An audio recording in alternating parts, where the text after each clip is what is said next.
Hey everybody, this is Rocky and Sarah, Tea and Tequila Book Show, and today we're going to talk about writing pet peeves. So, Sarah, take it away.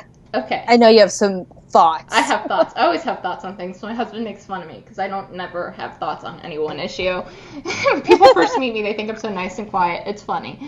My first one is when things, I've discussed this before in relation to Nicola Yoon, who I think is fabulous, but her plot lines to me, things happen, I'm like, this is over the top. Like, verisimilitude breaks down for me. For example, spoiler alert, so pause if you don't want to know it. The characters in Everything go off to Hawaii.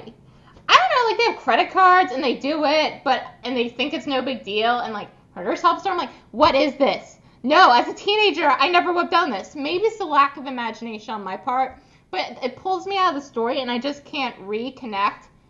That's one of my major pet peeves. It's like just can't. Or there's something that happens at the end of her other book where I think the odds of that happening are so low. Maybe it shows a lack of imagination on my part, but or people felt like it's insta love is also what drives me nuts, which happened in her second book. I can't handle insta love. Like when I met my husband, I thought he was annoying. He knows this, so it's fine. I actually love those stories, by the way, where people hate each other, like in Pride and Prejudice, and then they fall in love. My favorite. But no, insta love. Oh my gosh, Rocky, you know what I'm talking about. Yeah, that's one of mine, insta love. Because especially in the young adult industry for a good set of years was like all about, and then he walked in and my heart just stopped. And then the rest of the book, whether he's wonderful or a shithead, she's just like, oh, swooning over him and just like overanalyzing everything he does. And yes, I understand romance is like overwhelming and it's exciting, and crushes are overwhelming and exciting. But chillax. Take a chill pill, guys. Like, take a chill pill. Like, I'm all about, like, instant crushes, like, instant infatuation. That's fine. But when you're, like, chapter 3 in and you're like, and I would give everything for them. No.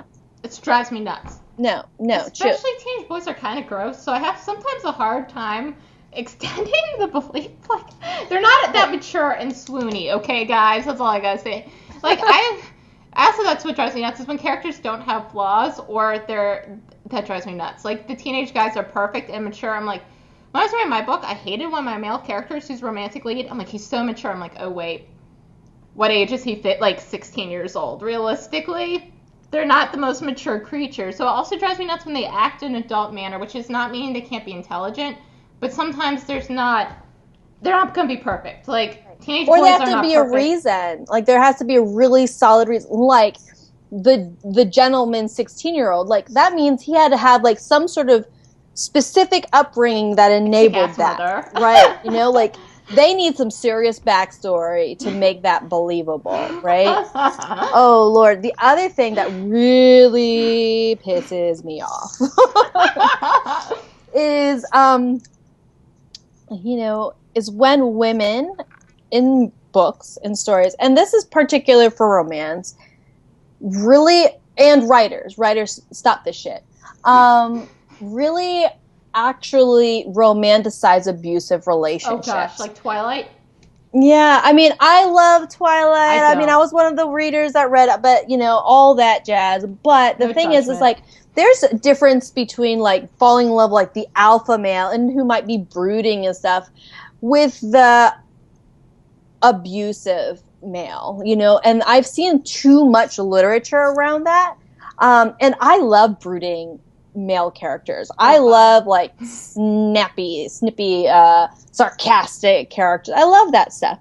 But when you're straight up an asshole and the woman is, like, totally either dumbing herself down or allowing herself to be completely infatuated or self-sacrificing for this kind of person, you're just romanticizing. Hey, Chica in 10th grade, that guy who treats you like shit, stick with him because he might be a prince, That's why I wrote my book, is to stop that abusive. It's not okay. It's really disturbing how prevalent it is, especially for young girls, to read these books. Exactly. So I get really pissy about that. Again, I have my whole thing where, like, depending on the fiction, I really like I really like the bad boys and things, but I need it to be revealed like they were trying to protect her from like something, something, something. I need reasons.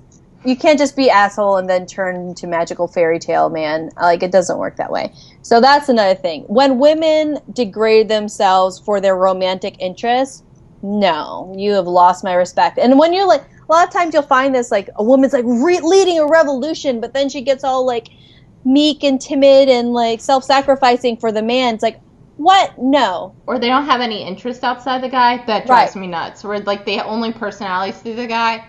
And similarly, the Manic Pixie Dream Girl drives me nuts. Like, oh my gosh, women are not here to make men magically come alive. Right. Exactly. We have to. So those are some of my things. Maybe my feminism showing, but it's awesome when you can get a romantic interest that evolves, that develops, that the people make each other better, that they can know more about themselves because of their relationship, that they can stand up for themselves, that they can create boundaries, that they're separate entities, and yet they just come together, and it's a beautiful thing.